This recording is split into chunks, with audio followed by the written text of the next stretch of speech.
Tân ar y Comin, T Llew Jones. Pennod 1. Eistedda'r hen sipsi, Alf Boswell, ar siafft ei garafan, yn ceisio sbio drwy'r tywellwch o'i flan. Risganau'r glaw yn ddidrigaredd ar ei wyneb, ac fe redai dros ei war i lawr ei gefn ac o dan ei gris carpiog. Fe deimlai mor oer a thalp o rew. Fflachiodd mellten fforchog ar draws yr awyr gan o leo'r wlad i gyd. Yn ei golau, gwelodd yn union o'i flan, ar y chwith, hen fwthyn glan rhyd.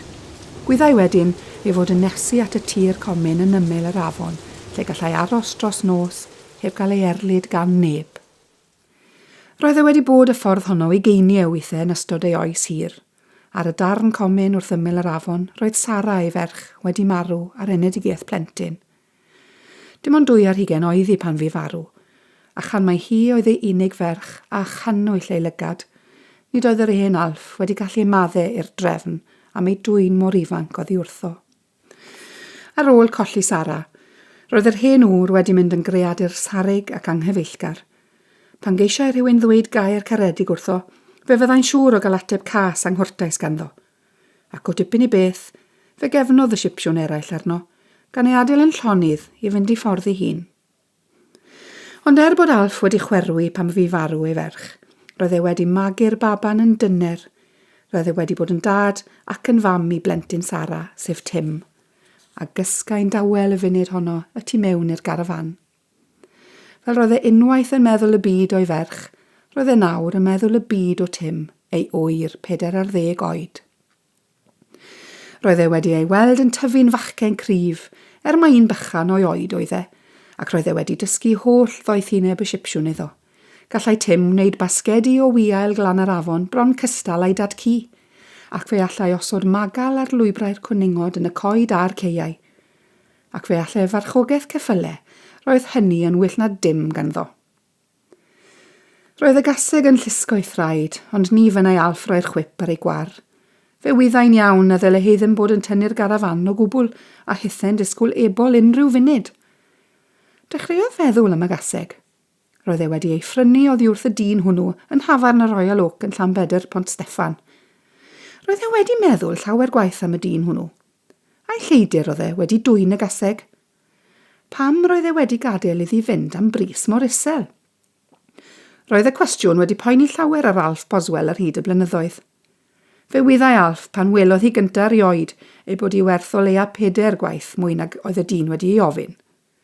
Yna, roedd y dyn wedi dweud nad oedd e ddim am weld y creadur o gwmpas tre Llambed, byth wedyn. Ar y tylerau hynny, roedd e'n gadael i Alf i chael, meddai ef. Roedd hynny wedi gwneud iddo amen fwy byth mae wedi dwyn y gaseg oedd y dyn. Bu'n petruso am dipyn ynglyn â'i phrynu, a fyddai ef yn dod i drwbl gyda'r polis pe ban ei chymryd. Ond roedd e wedi bod yn ormod o fargen i Alf ei gwrthod, ac roedd e wedi mynd â hi. Roedd e wedi bwriadu ei gwerthu am broffid da dros ben yn ffair Caerfyrddin neu lan ymddyfru. Yn wir, unwaith roedd e wedi mynd cyn belled â ffair Aberhonddu gyda'r bwriad o gael gwared ohoni fan honno yn ddigon pell o Lambed. Ond roedd e ddim wedi gwerthu'r gaseg. Am 15 mlynedd roedd e wedi ei chadw, a doedd neb erioed wedi ei gyhuddo o'i dwyn na neb wedi dod i'w hawlio. Roedd e wedi syrthio mewn cariad yr creadur, ac roedd Sara yn ei hanner addoli, ac wedyn, wrth gwrs, roedd yr hogyn wedi dod, ac yn fwy na'i gariad ef ei hun neu Sara tuag at y gaseg, roedd cariad y bachgen a gysgau'r funud honno yn y garafan. Ond yn y diwedd, meddyliodd Alf, roedd hi wedi talu'n well iddo gadw'r gaseg na'i gwerthu, oherwydd roedd hi wedi magu 12 o ebolion braf, a wedi dwyn pris da yn y ffeiriau bob tro. Bellach roedd y gaseg wedi mynd yn hen, ac eto, fori neu drenydd, byddai'n rhoi iddo un ebol arall, y 30. Fflachiodd mellten felen arall ar draws yr awyr.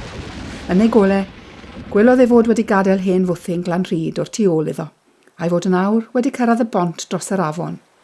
Y tu draw i'r bont, fe gai roi gorffwys yr hen gaseg, ar y Comin lle bu ei deulu ef yn aros yn awr ac yn y man ers dros 100 mlynedd. Ewch law sŵn y gwynt ar glaw a sŵn yr olwynion, gallai glywed sŵn yr afon. Gwyddai wrth y berw gwyllt o dan y bont fod llif yn ddi. Dechreuodd ofni. Weithiau, ar ôl glaw mawr, byddai'r afon yn codi dros y tir Comin. Cofiodd fod carafan un o'r lyfels flynyddoedd yn ôl wedi cael ei symud gan y llif yn ystod y nos o'r Comin i ganol y ffordd fawr. A oedd hi'n ddiogel i fynd lawr i'r Comin wrth ymyl yr afon a'r fath lif yn ddi? Wel, meddyliodd, nid oedd ganddo ddewis, oherwydd ni allai ef na'r gaseg fynd gam ymhellach y noson honno. Aeth y garafan dros y bont a throi i'r dde. Yng ngolau'r fellter nesaf, gwelodd yr hen Alf y Comin o'i flaen. Yr oedd yn wag, a theimlai'n falch nad oedd y Sipsiwn eraill wedi cyrraedd yno o'i flaen. Roedd yn well ganddo gael y Comin iddo'i hun, na gorfod gwrando ar ei rhegfeydd a'i cwyryla. Trodd ben y gaseg wrth ffordd fawr. Bron cyn i sŵn bygythiol y daran ddistewi yn y pellter, fflachiodd mellten arall ar draws yr awyr. Gwelodd Alf Boswell nad oedd llif yr afon wedi codi eto dros ddeiar las y Comin. Who, meddai'n floesg. Stopiodd y gaseg ar unwaith, fel pe bai wedi bod yn disgwyl yn hir am y gorchymyn hwnnw. Yr oedd esgyrn yr hen sipsi'n boenus trwyddynt, ac fe garau allu mynd y funud honno drwy ddrws y garafan i'r cysgod y tu mewn iddi. Ond gwyddau y byddai'n rhaid iddo dynnu'r gaseg yn rhydd o'r tresu cyn troi i'w wely. Fe garau pe bai'n gallu rhoi bwcedau o geirch iddi cyn ei gadael yn y glaw, ond byddai'n rhaid iddi fodloni ar flewyn glas o lawr y Comin y noson honno. Disgynodd yr llawr yn anystwyth a phoenus. Beth oedd yn bod arno? Roedd e'n hen, wrth gwrs, ond roedd rhywbeth arall. Y boen yn ei ochr oedd wedi bod yn ei flino ers amser bellach. Oedd wedi gwethygu'n ofnadw yn ystod y misoedd diwetha. Yng nghanol y glaw a'r tywyllwch, aeth ati i dynnu'r gaseg yn rhydd. Rhoddodd ei law ar ei hystlys, a theimlodd gyffro'r bywyd newydd oedd y tu mewn iddi. Yna, tynnodd ei law yn dynner dros ei thrwyn gwlyb, gweryrodd hithau'n isel, a cherdded o'r siafftiau, a dechrau pori'n awchus. Safodd Alf am funed yn y glaw. O'r fan honno, roedd sŵn yr afon yn uchel ac yn fygythiol. Disgwyliau am y fellter nesaf mwyn iddo allu gweld ei ffordd i fyny eto i'r garafan. Cyn bo hir, fe ddaeth y fellten, a diffodd mewn amrantiad. Ond roedd yr hen sipsi wedi gweld y step. Dringodd yn araf i fyny, agorodd y drws yn ofalus. Cripiodd i mewn yn ddistaw o'r storm a chau'r drws ar ei ôl. Nid oedd angen golau arno nawr. Aeth at ei wely'n ddiolchgar a gorweddodd arno yn ei ddillad gwlyb. Tynnodd anadl o ryddhad o gael gorwedd i lawr o afel y glaw a'r gwynt. Clustfeiniodd. Roedd Tim yn y gwely arall yn anadlu'n ddwfn ac yn rheolaidd. Roedd e'n cysgu'n drwm. Ond roedd e wedi blino. Beth oedd yn bod arno? Unwaith eto, gofynnodd y cwestiwn yna iddo hunan. Ers dyddiau bellach roedd ofn wedi cydio ynddo.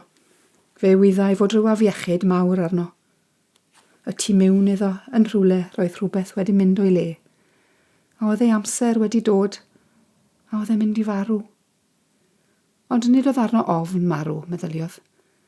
Yn wir, roedd cymaint o flinder yn ei gorff y funud honno, fel y bydde'n dda ganddo gael y gorffwys hir yna sy'n dod gyda marwolaeth.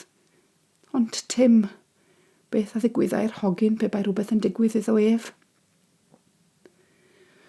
Wedi gorwedd yna am dipyn, fe deimlodd y gres yn dechrau llifo yn ôl i'w gorff. Ond wedyn, fe ddechreuodd i'w gryndod gydio ynddo. Fe dynnodd ddillad carpiog y gwely dros ei gorff, ond daliau i grynu wedyn. Roedd y blinder mawr fel rhyw boen hanner melys trwy ei gorff i gyd. Ac eto, ni allai fynd i gysgu. Clywodd sŵn ffyrnig yr afon yn llifo heibio, a thybiodd unwaith iddo glywed y gaseg yn gwyryru'n isel. Aeth oriau heibio, a chiliodd y mellt a'r tarannau, ac roedd Alf Boswell ar ddi hun.